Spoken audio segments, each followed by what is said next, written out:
ایک دور دراز وادی میں جہاں ہر صبح سورج کی کرنیں پھولوں پر رقص کرتی تھی، وہاں ایک چھوٹی سی سلطنت تھی جس کا نام تھا گلستان مہک۔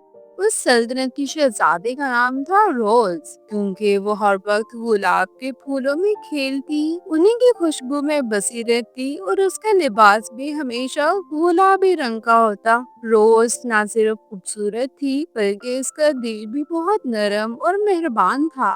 وہ پرندوں، تتلیوں اور جانوروں سے باتیں کرتی تھی، مگر ایک دن سلطنت میں اداسی چھا گئی۔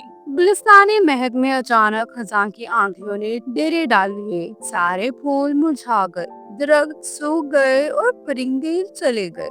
بادشاہ سلامت نے درباریوں کو بلایا اور سب حیران و پریشان تھے کہ یہ کیا ماجرا ہے۔ ایک بزرگ درویش دربار میں آئے اور کہنے لگے، جب تک سنہری پرندہ واپس نہیں آتا یہ وادی بہار سے محروم رہے گی۔ شہزادی روز نے فوراً اعلان کیا، میں خود سنہری پرندے کی تلاش میں جاؤں گی۔ بادشاہ نے بہت روکا لیکن روز کے حوصلے اور محبت نے اسے اجازت دلوائی۔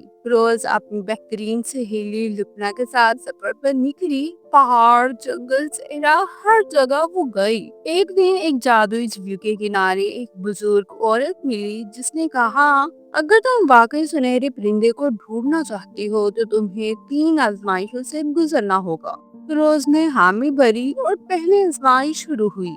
روز کو ایک کمرے میں لے جایا گیا جہاں ایک آئینہ رکھا تھا۔ آواز آئی، اگر تم دل سے سچ بولو گی تو دروازہ کھلے گا۔ آئینے نے سوال کیا، کیا تم یہ سفر صرف اپنے باغ کے لیے کر رہی ہو یا کسی اور وجہ سے؟ روز نے جواب دیا، میں اپنے باغ کے لیے، پرندوں کے لیے اور ان سب کے لیے کر رہی ہوں جنہیں قدرت سے محبت ہے۔ دروازہ کھل گیا۔ دوسری آزمائش میں روز کو ایک اندھیری وادی سے گزرنا تھا۔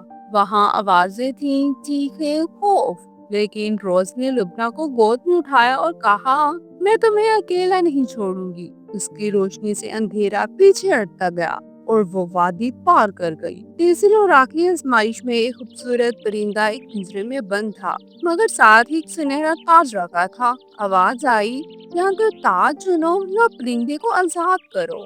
روز نے تاج کو دیکھا اور پھر پرندے کو۔ اس نے پنجرا کھولا اور پرندے کو آزاد کر دیا۔ پرندہ اڑا، آسمان کی طرف گیا اور چمکنے لگا۔ اچانک وہ واپس آیا اور انسانی شکل اختیار کر لی۔ وہ انسان ایک خوبصورت شہزادہ تھا، پرنس ایلون۔ اس نے کہا، میں وہی سنہری پرندہ ہوں جسے ایک حسد بھری چڑیل نے قید کر دیا تھا۔ تمہاری محبت اور قربانی نے مجھے آزاد کیا۔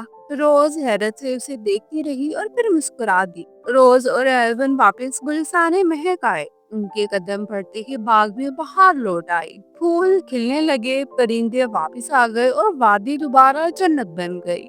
بادشاہ نے خوشی سے اعلان کیا، ہماری بیٹی کی بہادری نے ہماری سلطنت کو بچا لیا۔ شادی کا جشن ہوا اور سب نے سنہری پرندے اور روز کی محبت کو سراہا۔ یہ کہانی ہمیں سکھاتی ہے کہ سچی محبت قربانی مانگتی ہے۔ خوف کا مقابلہ حوصلے سے کرنا چاہیے۔ قدرت اور مخلوقات کی قدر کرنی چاہیے۔